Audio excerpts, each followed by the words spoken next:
Let's now begin with our explosive weekend debate. In a dramatic escalation of a family and political feud, Rohini Acharya, daughter of Lalu Prasad Yadav, has issued a fresh public statement that deepens the rift within the Yadav family dynasty.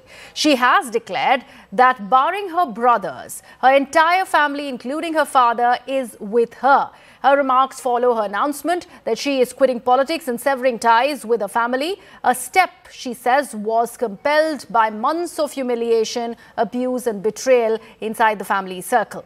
Rohini's accusations are intense. She says that after donating a kidney to her father, she was insulted, shunned and treated as an outsider, culminating in what she describes as being thrown out of her home. Public disclosures that have triggered waves of commentary in political circles. And all this while RJD is reeling from its disastrous showing in the 2025 Bihar Assembly elections. The timing of Rohini's disclosure, particularly after Tej Pratap Yadav, the elder son of Lalu Prasad Yadav's expulsion from the RJD for 6 years and the family earlier this year. All of this adding a fresh challenge for the party. Once regarded as a relatively unified family-run outfit under Lalu, the public airing of internal strife threatens to reinforce perceptions of disunity, leadership vacuum and lack of internal discipline. For Tejasvi Yadav, who leads the party, this presents a test. Can he craft a clear narrative, an organization that withstands both electoral defeat and familial dissent? Moreover, his sister's departure may prompt questions about generational transition, the role of non-family insiders such as Sanjay Yadav and Ramiz, who has been named by Rohini, and whether the party risks becoming hostage to internal skirmishes rather than focusing on rebuilding. So the big question tonight, will this rupture be a temporary turbulence or a structural fault line for the RJD? Let's discuss.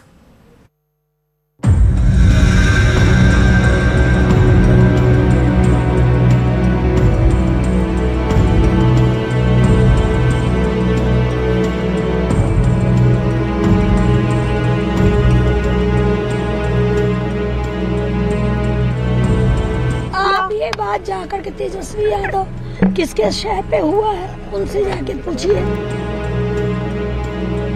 परिवार का मामला है, परिवार के लोग जवाब देंगे। Entire family, when we talk about Tejasvi, we talk about Tej Pratap, no one has an identity except Lalu Prasad Yadav. Lalu Prasad Yadav is definitely unwell. Now he cannot hold the show at all.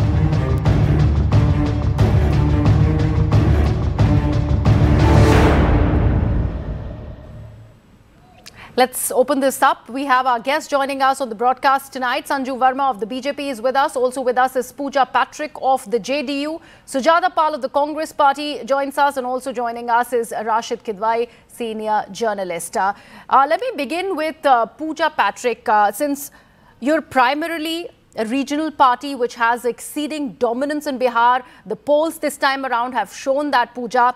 What do you make of this dirty linen being washed in the open, or do you think it's more than that? See, I would first say that it's a very unfortunate incident that has taken place, and our sympathy goes out for Rohini Acharya. But if we, I did not want to delve into this matter through a political angle, but when the things have been made political by Rohini Acharya, then we have to talk about it. If she had not been, if she had not gone to the media or made any statements in the media, it would have been a family affair or a very personal affair. But now, when everything is out in the media, I think being a woman or being a married woman also, for a lady, her dignity and her self-respect is what matters her the most. And in this case, for a daughter who had donated kidney to her father, who had risked her own life to bring life to her father, and if she is treated like this in her own family, where she had given political support, emotional support to her brother in all the political campaigns that were held in the elections, I think it is a disgrace that brings that Tejasvi Yadav has brought to the Lalu Yadav's family. I don't know what constraint or what helplessness Lalu Yadav is under, because he is not taking a stand for his daughter. We heard what Rohini Acharya said, that Lalu Yadav and Rabri Devi both were crying for her daughter's situation. But I don't know what constraint both the parents are under that they are not taking a stand for their daughter. And at the end, I would just question Tejasvi Yadav that if he's not able to handle his own family affairs, and the family being it was shown that it's a very close-knit family with a people of 13 or 14, how would he have been if he was chosen?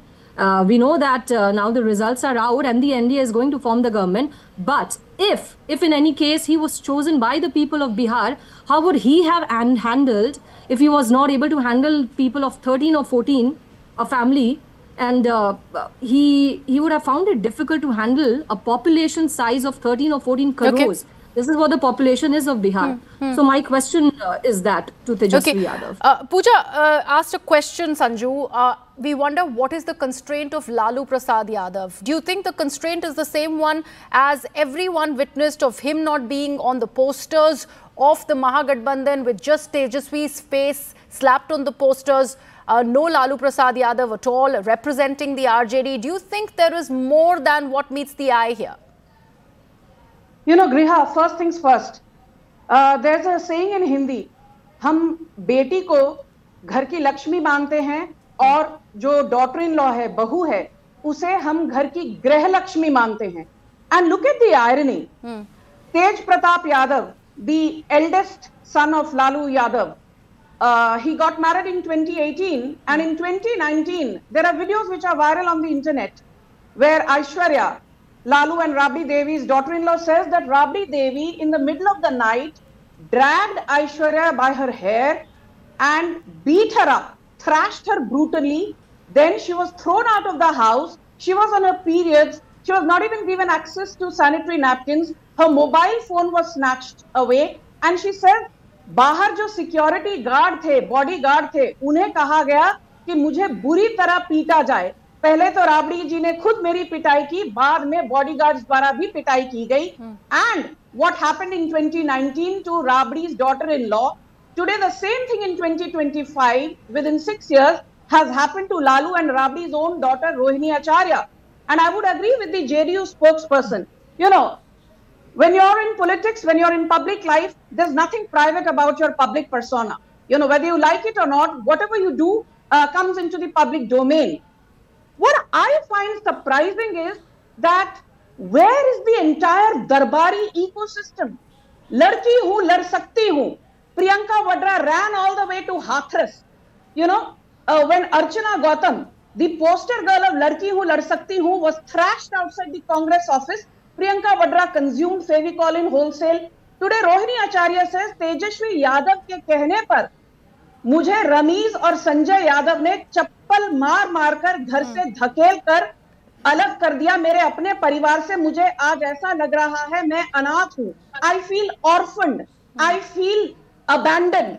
And I don't even see the two very vocal women spokespersons of RJD who are not there on your show, who keep talking about women empowerment. I fail to understand why have they chosen to consume Fevicol in wholesale, not condemn, you know, what happened to Rohini Acharya, not even show basic compassion, sympathy or empathy. I'm not a Rohini Acharya fan, but the fact is, at some level, you have to understand that here is a woman, forget about her donating a kidney. Yes. Even if she had not donated a kidney, forget about her being a strategist. You know, if Tejasvi Yadav had won, do you think Tejasvi Yadav would have given credit to Rohini Acharya for his spectacular victory? Now that the RJD has been, you know, given a humbling, a humiliating defeat by the electorate in Bihar, apparently what Tejasvi Yadav told Rohini Acharya was, हमको तुम्हारी हाय लग गई है. You know, there's a reason. There is a reason. And Sanju and Pooja, thank you so much for the opening remarks. There's a reason, Sujata Paul, that I decided to start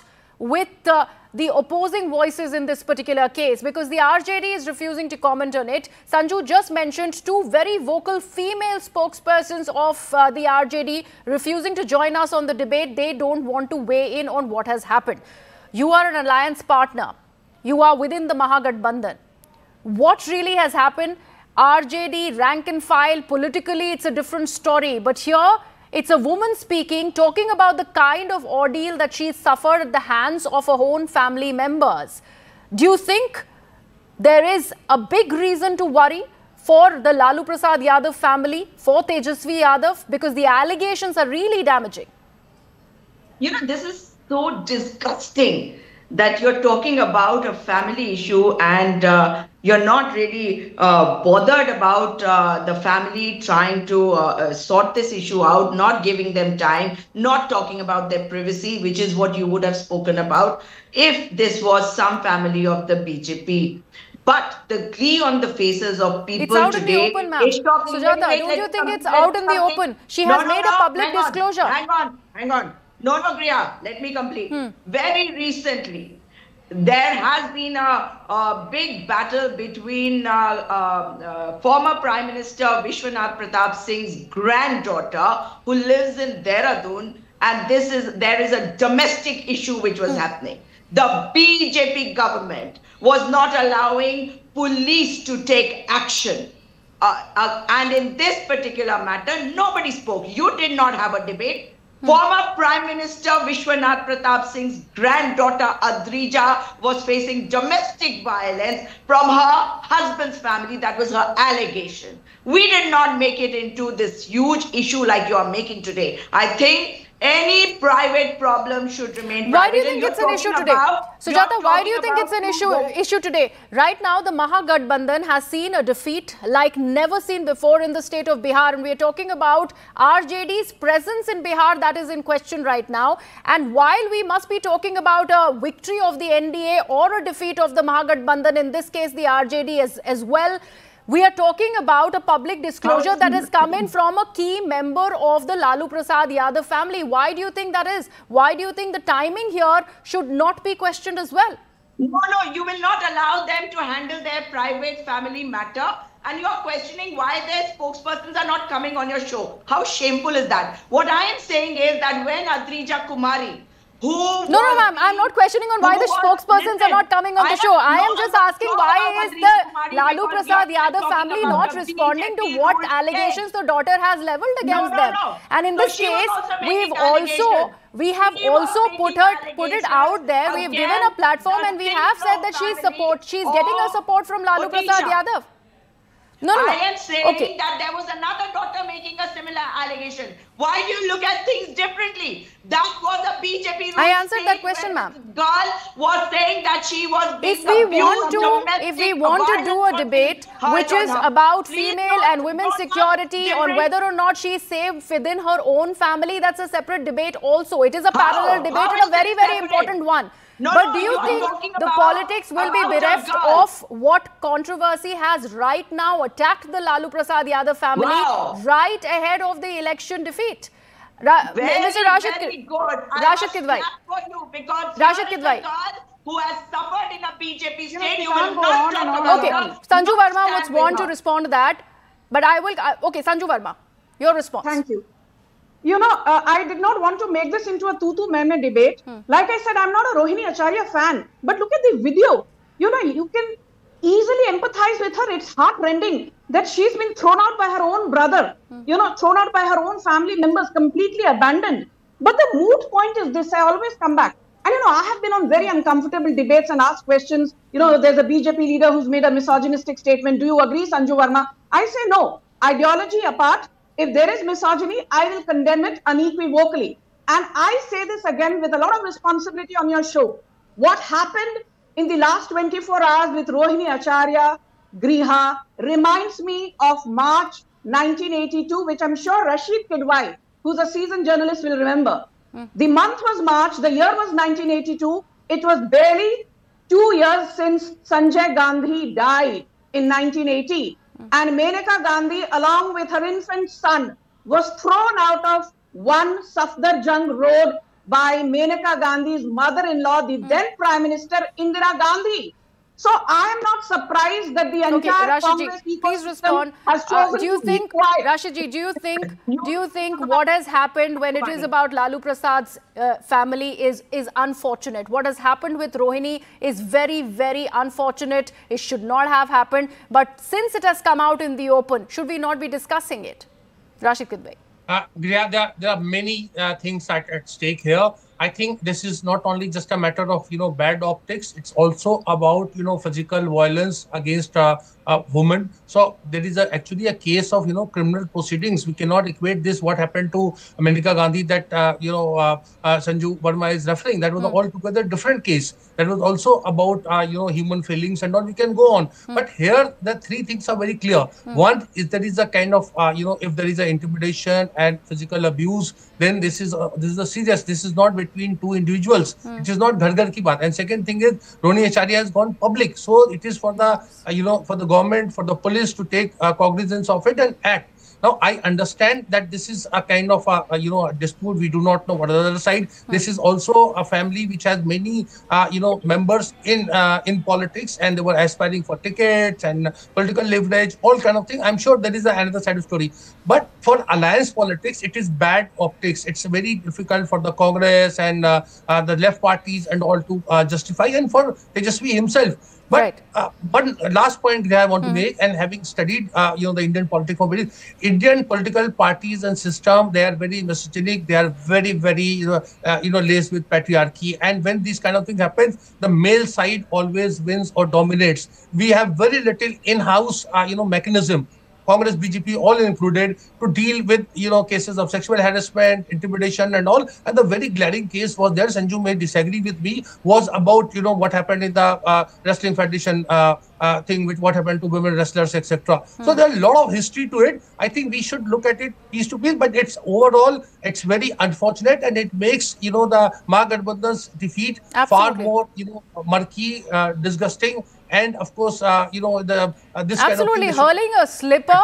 In fact, throwing a daughter out. These are serious charges that Rohini is making, and she has come out in the open because she wants to be heard, and that is why we are discussing it today on CNN News 18. But I'd like to thank all my guests for joining us on the broadcast, because that's all the time. In sum, the Yadav family's personal drama has become a political liability for the RJD at arguably its most vulnerable moment. With elections behind them and rebuilding ahead, the party must now address the twin challenges of external electoral competition and internal credibility if it hopes to reclaim relevance in Bihar's evolving political landscape. With that, it's a wrap from my side.